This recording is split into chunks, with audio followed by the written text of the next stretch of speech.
لائق سے احترام سامعین کی احتشام، نوجوان بزرگوں، دوستوں، ساتھیوں، السلام علیکم ورحمۃ اللہ وبرکاتہ۔ الحمدللہ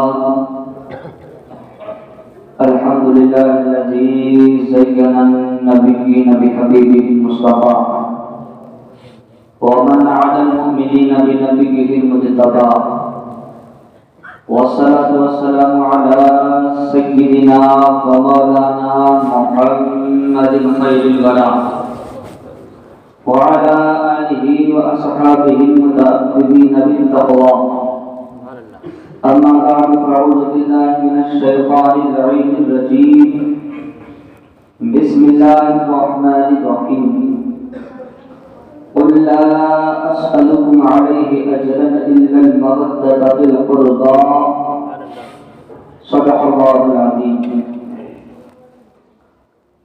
اس اہتمام سے منزل کی سمت بڑھتے چلو، اس اہتمام سے منزل کی سمت بڑھتے چلو، یہ عشق کی ہے بلندی، ادب سے چڑھتے چلو، یہ عشق کی ہے بلندی، ادب سے چڑھتے چلو، اور بھٹک نہ جائیں کہیں راہ سے تمہارے قدم، قدم قدم پہ درود و سلام پڑھتے چلو۔ پڑھو آمد بلند درود پاک، اللہم صلی علی محمد وعلی آل سیدنا ومولانا محمد وبارک وسلم بعدد کل شیء معلوم لک وبیدک بجمالک واسم یا رسول اللہ، یا رسول اللہ، یا رسول اللہ صلی اللہ علیہ وآلہ وسلم۔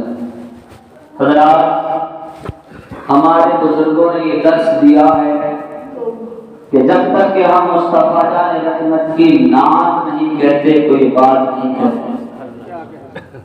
تو آئیے اس خوبصورت مصطفیٰ کی خوبصورت بارگاہ میں اس خوبصورتی کے ساتھ آپ خوبصورت سامعین کی تحریر پر اس طرح سے منظوم خراج عقیدت پیش کرتا ہوں کہ سب کی الگ الگ خوشی، سب کی جدا جدا پسند، سب کی الگ الگ خوشی، سب کی جدا جدا پسند، لیکن میرے خدا کو ہے صورت مصطفیٰ پسند۔ سب کی الگ الگ خوشی، سب کی جدا جدا پسند، لیکن میرے خدا کو ہے صورت مصطفیٰ پسند۔ اور مجھ سے اگر کبھی خدا پوچھے تجھے ہے کیا پسند، ہے تعظیم قدیری، جنت کی بہاریں پسند نہیں، حوروں کی قطاریں پسند نہیں، مرین کی گرج پسند نہیں، پھولوں کی مہک پسند نہیں، بلبل کی چہک پسند نہیں، چاند کی چاندنی پسند نہیں، موجوں کی طغیانی پسند نہیں، سمندر کی سیلانی پسند نہیں، تو پھر آخر کیا پسند ہے؟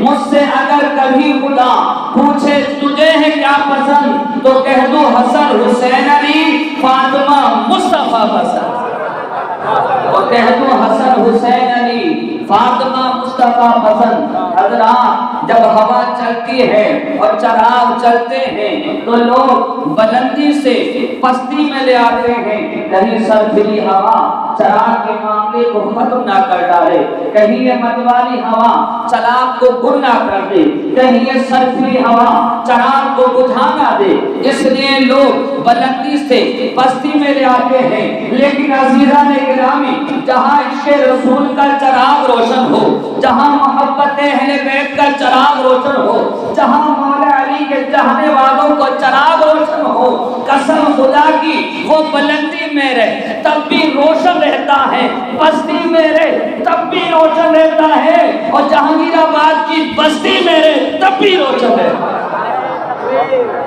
نعرہ رسالت، نعرہ رسالت، نعرہ حیدری، نعرہ تکبیر، علماء اہل سنت۔ کیونکہ یہ چراغ وہ چراغ ہے جس کو نسبت مولا علی شیر خدا سے ہے۔